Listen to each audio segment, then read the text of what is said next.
كنضمن لك الا طبقتي هادشي اللي في الفيديو غتنقص الحشمه والخجل وعلى حسابي. سلام. هذه مده كنت درت فيديو على الحشمه والخجل، كيفاش نتعاملوا معاهم ونقدروا نعيشوا حياتنا بالطريقه اللي بغينا، ما نحرموش راسنا بشي حوايج اللي هما عاديين وطبيعيين، ولكن الحشمه كتحرمنا منهم. ما نبلوكيش حياتي حيت عندي الخجل. الحمد لله الفيديو تشاف مزيان خصوصا في لاباج فيسبوك، وكنت سولتكم في التالي ديال الفيديو واش تبغيو نديروا فيديو اخر نزيدوا نهضروا على طرق اخرى باش نتغلبوا على الحشمه والخجل. بزاف منكم عجبتهم الفكره، وهذا علاش وجدت لكم هذا الفيديو باش نكملوا فيه داكشي اللي بديناه. وباش نجيك من التالي، شفتي الا طبقتي داكشي اللي هضرنا عليه في الفيديو الاول وزدتي عليه هادشي اللي غتسمع وغتشوف في الفيديو الثاني، غتزول من عندك الحشمه والخجل. انا عطيتك دي زاستوس وغنزيدك واحد اخرين، وانت عليك التطبيق. دير جهدك وتقاتل باش تبدل راسك نحو الاحسن. المهم جلس مرتاح، زيد الصوت وركز معايا مزيان، تفاعل مع الفيديو وبارطاجيه من دابا باش ما تنساش، وتخلي هذا الخير يوصل لاكبر عدد ديال الناس. نعاونوهم حتى هما باش يتغلبوا على الحشمه والخجل وما يبقاوش حاصلين في بلاصتهم. الله يقدرنا على فعل الخير. معاك ابراهيم المغربي مول الكوتشينغ، نقولوا بسم الله.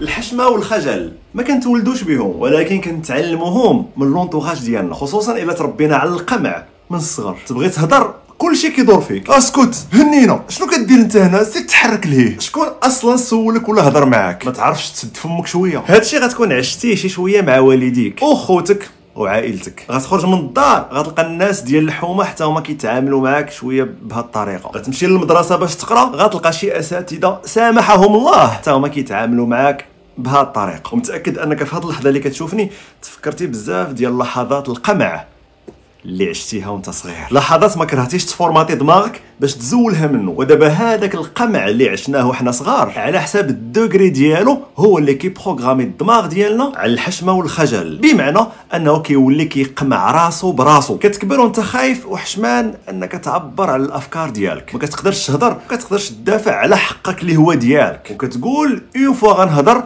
غيقمعوني ويضحكوا عليا ويطلعوها عليا. اذا اللهم نسكت احسن. حاجه واحده اخرى كديفلوبي فينا الحشمه والخجل هي التنمر والضحك والطلعات الباسله ديال الناس، حيت بكثرت ما كاين شي ناس مثاليين ما عندهم ما يدار، كتلقاهم نهار كامل حاضيين الناس شنو كيديروا، شنو كيقولوا، شنو هي الخدمه ديالهم، كيفاش كيهضروا، او كيبداو يستهزئوا بهم ويطلعوها عليهم. شحال من واحد كانت عنده موهبه زوينه، كان كيعرف يدير شي حاجه زوينه بزاف وكيتقاتل باش يطورها، ولكن فاش شاف البساله ديال الناس، القمع ديالهم، الضحك الخايب ديالهم، دار بناقص، سمح في داكشي كامل ولا كيحشم يقول انه كيعرف يصاوب شي حاجه زوينه. ما يقدرش يقول هكاك لانه كيقول اون فوا نهضر غيضحكوا عليا، اللهم احسن نبقى ساكت. ثالث حاجه كتعطي الحشمه والخجل هي المثاليه، البيرفكسيونيزم. كاينين شي ناس وتقدر تكون انت منهم عندهم الهوس ديال المثاليه، ما يقدروش وما يبغيوش يديروا شي حاجه الا كانت كامله ما ناقصها والو. هذا علاش كيبقاو يفكروا ويمرضوا راسهم وكيديروا التخطيط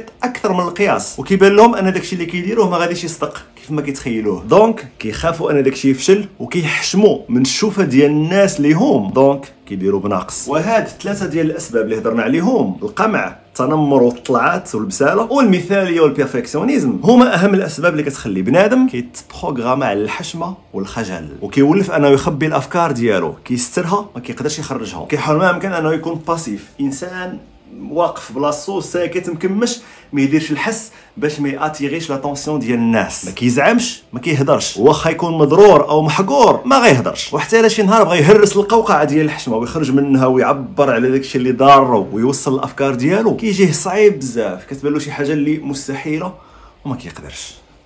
دابا عرفنا الحشمه منين كتجي، شنو هما الاسباب ديالها وكيفاش كتكبر في الداخل ديالنا. وانا دابا كنحشم، عندي هذا المشكل، شنو خاص ندير؟ اشنو الحل؟ واخا الا سولتك علاش كتحشم، مناش كتخاف، شنو غيكون الجواب ديالك؟ كنحشم حيت كنخاف ندير شي حاجه او نقول شي حاجه ونغلط ويضحكوا عليا الناس. دابا انت كتخاف تغلط، وفين كاين المشكل؟ غتبقى واقف في بلاصتك ما كدير حتى شي حاجه وساكت ما كتهضرش حتى يجي النهار اللي ما تغلطش، وكتسنى زعما انه غيجي هذا النهار. منطقيا لا، ما عمرو غادي يجي، حيت حنا الانسان مفروض علينا ومكتوب علينا اننا نغلطوا، والكمال لله سبحانه وتعالى. وباش نجيك من التالي راه من حقك تغلط ومن حقك تخربق في الهضره، من حقك ترون الدنيا، دير اللي بغيتي، ما كاينش مشكل. ولا ضحكوا عليا الناس وطلعوها عليا؟ اي واحد ضحك عليك كنبصم لك ب5 ديال الصبعان انه مريض وخاصو يمشي يداوي راسو. اي واحد كيضحك على الناس وكيستهزئ بهم وهما ما كيديروش شي حاجه اللي خايبه او شي حاجه اللي ما مزياناش، راه عنده عرام ديال العقد النفسيه، عنده عرام ديال النواقص كاينه في الشخصيه ديالو في دماغه وكيقلب فين يخويها. اما الناس اللي عندهم شخصيات مستقره كيتقاتلوا في الدنيا وكيقلبوا انهم ينجحوا، كيبغيو هذا الخير لراسهم كيف ما كيبغيو حتى الناس. اما واحد الانسان عنده اضطرابات نفسيه وما كيدير والو، كيبغي الناس كاملين يكونوا بحاله حتى هما يكونوا فاشلين وما كيديروا حتى شي حاجه. هذا علاش الا تصادفتي مع شي واحد من هذا النوع غتلقاه كيسب الناس وكيحتقرهم وكينقص من القيمه ديالهم وكيركز بشكل كبير على الناس اللي ناجحين، كيستهزئ بداكشي اللي كيديروه وكينقص من قيمته، كيحتقرهم وكيعطيهم تهم باطله غير باش يشوه الصوره ديالهم. وعلاش هادشي كامل؟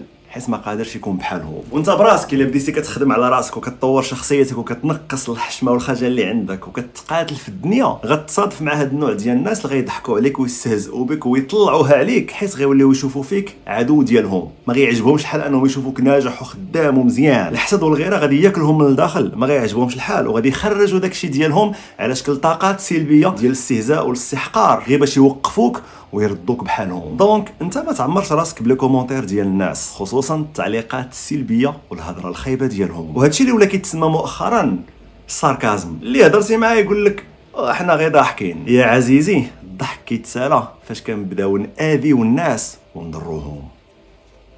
ما تبقاش مركز مع الناس وكدير الاسقاط ديال الهضره والتصرفات ديالهم عليك بشكل سلبي. هذيك كتضحك اذا راه كتضحك عليا، هذا كيشوف فيا اذا راه شي حاجه ماشي هي هذيك. ما نكونش منوي ومشكاك بهذا الشكل المبالغ فيه، حيت هذا الشيء راه كيستريسي الدماغ بشكل كبير وفابور. تهلا في راسك شويه، لبس مزيان، قاد الحاله ديالك بصحتك وبراحتك وصافي، نسى عليك البشر. متفقين ان الراي الايجابي ديال الناس والهضره الزوينه ديالهم علينا كتعطي الثقه في النفس، ولكن عاوتاني ما خصناش نوصلوا لمستوى نخليو الناس يتحكموا فينا، يبداو يديروا لنا المانيبيولاسيون. دائما نربط راسي وداكشي كامل اللي كنديرو بالناس، لا، انا قيمتي الحقيقيه مرتبطه بيا انا، بافكاري وشخصيتي وداكشي ديالي. الا جات شي حاجه زوينه من عند الناس كتمدحني مرحبا، جات شي انتقاد ايجابي شي حاجه بناءه تعاوني نزيد نديفلوبي راسي مرحبا، ولكن باش نبقى نحضي الناس كيفاش كيشوفوا فيا وندير الاسقاط ديال كلشي ونزيد من راسي، هذيك ضحكات دونك راه كتضحك عليا وماشي لهاد الدرجه. عاوتاني فاش تكون في اي بلاصه فيها الناس،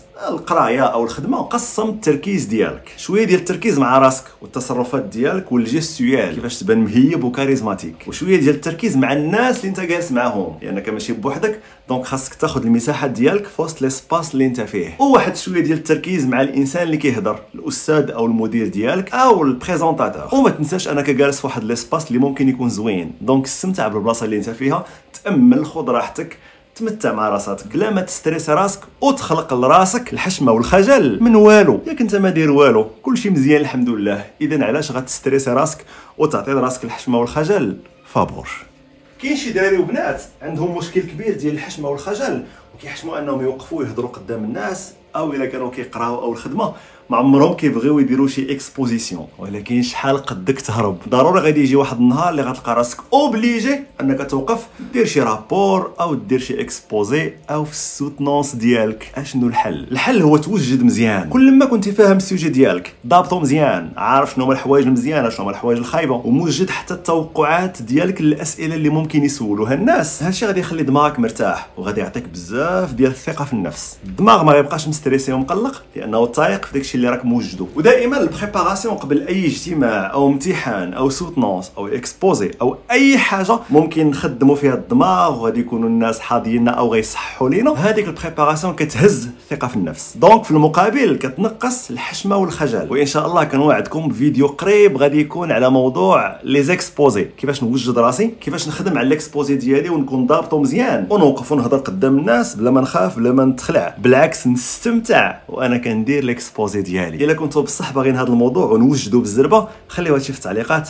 اكدوا لي هذا الطلب هذا، وان شاء الله الفيديو غادي يكون بين يديكم قريبا. الممثلين والمغنيين الناجحين في العالم كامل كيكون عندهم كوتش سبيسيال كيخدم معاهم على الخلعه والستريس وكيفاش يتعاملوا مع الناس، خصوصا فاش غيطلعوا فوق ستيج، فاش غيوقفوا قدام الالاف ديال الناس ما يغلبهمش لو تراك. واكثر حاجه كيركزوا عليها لي كوتش هي الطريقه ديال التنفس. كيفاش التنفس؟ كلنا كنتنفسوا. كلنا كنتنفسوا، ولكن التنفس راه فيه وفيه. التنفس يا صديقي الجميل ويا سيدتي كيتحكم بشكل مباشر في الدماغ كيفاش كيخدم. الا عطيتي لدماغك بزاف ديال الاكسجين هادشي غادي يعاونو على الاسترخاء، غيتكالما وغادي يخلي الدماغ يصاوب هرمونات الراحه والامان والسعاده، وغادي ينقص كميه الهرمونات الخايبه ديال الستريس والقلق والخوف بحال الادرينالين والكورتيزول. دونك هادشي غادي ينقص كميه الحشمه والخجل. وتصور معايا دابا شي مغني او ممثل واقف فوق الخشبه وشي واحد من الجمهور بدا عليه بالسبان والمعيور. نورمالمون المغني او الممثل ما خصوش يتقلق ويستريسي وبدا تا هو يتساب ويتعاير، حيت راه ليماج ديالو غتشوه. دونك الحل ديال داك الممثل او المغني هو انه يتكالما، يتحكم في راسو. وباش يتكالما الحل هو انه يدخل اكبر كميه ديال الهواء باش يعاون الدماغ على الاسترخاء. وهذا الشيء اللي خاصك دير حتى انت فاش تكون جالس مع مجموعه ديال الناس، سواء كتعرفهم او ما كتعرفهمش، وغتجيك الفرصه انك تهضر او انت غتبغي تهضر وتوصل الافكار ديالك.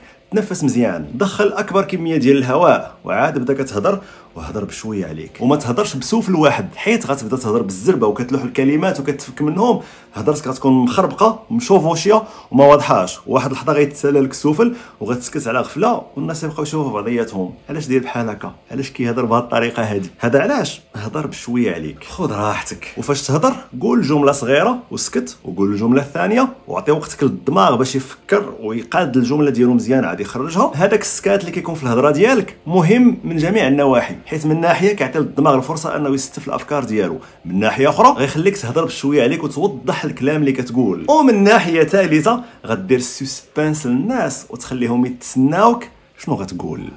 اخر حاجه خاص نخدموا عليها ونديفلوبيوها مزيان هي الجبهه. السنطيحه المعلم. وهذه كيفاش غنديروا ليها؟ نقول لك، الا مشيتي قلبتي على لي كوتش ديال السباحه كيفاش كيعلموا الدراري الصغار يعوموا، في ديك الحصه الاولى غتلقاهم كيهزوهم ويلوحوهم في الماء مباشره. واش باغيين يقتلوهم؟ لا ويلي، ولكن لوبجيكتيف هو ان الدري الصغير يتحط في سيتوياسيون صعيبه ويخرج راسو منها. والاغلبيه ديال الدراري اللي كيتلاحوا في الماء واخا ما يكونوش كيعرفوا يعوموا كيخرجوا راسهم، وهذا الشيء كيعاونهم باش يزولوا كميه كبيره ديال الخلعه من الماء، بلوس كتزاد الثقه ديالهم في راسهم. وهذا الشيء اللي بغيتك دير حتى انت، خاصك تخرج راسك من لا زون دو كونفور. بغيتك دير لنا عليها شي فيديو الا كان ممكن. واخا سيدي ما يكون خاطرك، ما تبقاش تجلس مع الناس وانت غير ساكت وكتفرج وحشمان وخايف انك تهضر او يسمعوا صوتك. اي موضوع كيهضروا فيه حتى انت راه عندك الراي ديالك، وممكن يكون كيخالف الراي ديالهم، انت الراي ديالك هو اللي صحيح وعندك الادله والبراهين ديالك. غتبقى ساكت؟ لا، من حقك تهضر وتدافع على الراي ديالك وتبين لهم انهم غالطين وانت اللي صحيح. وتعلم تحط راسك في دي سيتوياسيون اللي يخرجوك من قوقعه الحشمه والخجل بالسيف عليك. ولكن صعيب. كل شيء صعيب، وهذا علاش خاصك تحدى راسك وتصبر وتقاوم باش تبدل شخصيتك نحو الاحسن. ودير واحد القضيه زوينه غتحفزك وتعطيك الشغف باش تكمل وما توقفش. دائما فاش تبان لك شي حاجه صعيبه شوف راسك في المستقبل وانت بوضعيه احسن، شخصيتك اقوى، ما عندكش الحشمه والخجل. هادشي غيحفزك باش تقاوم وتصبر وتحدى راسك. وهذه الطريقه ديال مواجهه المخاوف كتعتبر من اهم الطرق العلاجيه في علم النفس وفي الطب النفسي اللي كيخدموها المعالجين باش يخليو المرضى ديالهم يتعالجوا بالزربه من القلق، الخوف، الستريس والفوبيا. وحتى انت حاول تجرب هذه القضيه هذه بشويه عليك. مثلا الا قال لكم الاستاذ او المدير ديالكم شكون يدير لنا شي اكسبوزي، هز يديك انت الاول قول انا غنديرو. الداخل ديالك يقول لك ناري اش درتي، اش داني لهاد الحصله الخايبه اللي انا فيها. ولكن خطوه صغيره بحال هذه غتكون مهمه بزاف باش تهرس المخاوف ديالك وتهرس القوقعه ديال الحشمه والخجل وما تبقاش حاصل فيها وتنطلق في الدنيا وتعيش حياتك بطريقه احسن. اذا قيد عندك الخمسه ديال النويطات اللي مهمين بزاف وحاول تدخلهم في حياتك اليوميه شويه بشويه. فكر فيهم، كتبهم قدامك ودائما تفكرهم وحاول تطبقهم، وما تزربش وما تضغطش على راسك اكثر من القياس. بغي راسك وبغي لراسك الخير، ما تحقرش راسك، ما تنقصش من القدرات الهائله اللي عطاك رب العالمين سبحانه وتعالى. ونوصيك على واحد المساله مهمه بزاف هي الصبر. كل ما صبرتي على التغيير نحو الاحسن كل ما غتلاحظ ان شخصيتك كتطور شويه بشويه. ما تزربش وما تقولش وما اللي بقيت بحال هكا وما شي ما كيصدقش معايا بناقص، حيت اي حاجه كتجي بالزربه كتمشي بالزربه وكتسالى. وما نساوش ان الحشمه والخجل اللي عندنا هذه سنوات طويله باش تزرعوا في الداخل ديالنا وكبروا معانا وديفلوباو. دونك باش نزولوهم او نقصوا منهم راه خاص شويه د الوقت. هذا علاش خاص نصبروا على راسنا ما امكن.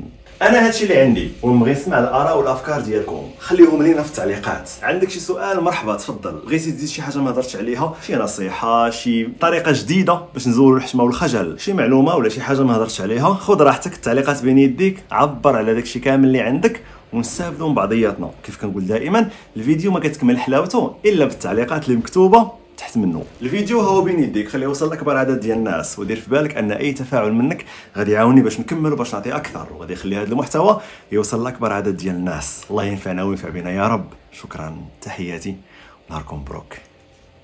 الحشمه والخجل هما اكبر بلوكاج عندك في حياتك. الا خليتيهم وسمحتي فيهم غيزيدوا يكبروا في الداخل ديالك، وغيزيدوا يحرموك من بزاف ديال الحوايج زوينه خاصك تعيشها وتتمتع بهم. هذا علاش زول عليك الحشمه، تهنى من الخجل، غترتاح وغتقدر دير اي حاجه بغيتيها بلا ما تخاف وبلا ما تهز الهم اكثر من القياس. الله يقويك، الله يسهل الامور.